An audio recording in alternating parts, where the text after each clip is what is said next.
Thank you, Madam Chair.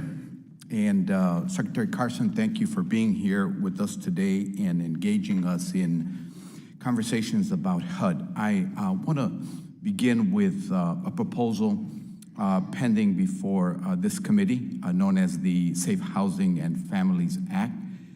It recognizes and seeks to take action in the aftermath of 13 deaths that have occurred in federally subsidized housing since 2003, including as recently as February when Anthony and Gwendolyn Fleming died of carbon monoxide poisoning at Hickory Hollow Cooperative, a HUD-subsidized housing complex in Wayne, Michigan, near to your childhood home. The Flemings' death were the third and fourth deaths to occur this year. Since April, as you know, HUD has been developing a rule to put an end to these preventable deaths by requiring CO2 detectors in public housing, but it could be many months before that rule is finalized as the process goes. On Friday, a story ran on NBC News website in which a HUD spokesperson is quoted as saying, quote, "Congress can fix this by passing legislation requiring carbon monoxide detectors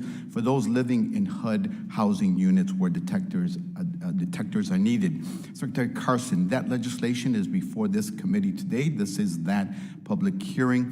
The Safe Housing for Families Act would codify the rules so that you are developing into law and would provide $10 million in funding over 10 years to carry out the objective of stopping avoidable deaths like the ones I mentioned. This is double the amount that HUD announced yesterday would be made available. Secretary Carson, would you support the Safe Housing for Families Act? As I've mentioned to you in the past, I am 100% for getting this carbon monoxide issue settled, and I appreciate your help in helping getting that done. And as quickly as we can get it done, it's going to get done. Great. Thank you, Secretary. I accept your endorsement.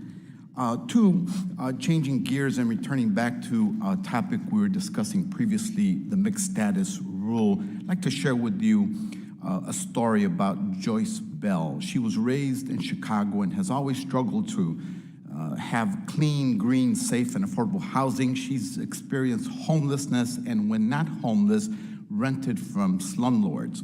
A landlord broke into her home and turned off her electrical services. She's lived in buildings that were foreclosed, then taken over by banks, and in homes with dangerous conditions.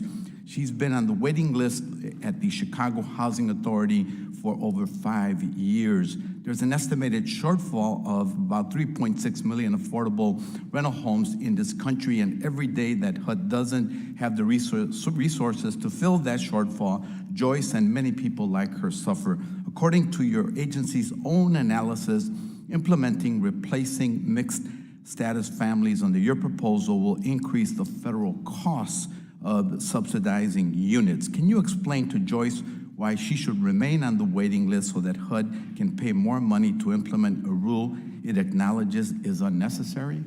Well, the people who are on the waiting list tend to have even greater needs than the ones who are not on the waiting list, which sort of bolsters the point that those are the people who perhaps should be getting the housing assistance. But I want to re-emphasize the point that what we're doing is following the law of the land. When we begin to pick and choose which laws we're going to enforce, I think we lead to chaos. And if Congress doesn't like the rule, they have the power to change it. Well, thank you for that. Let me finish with this, Secretary.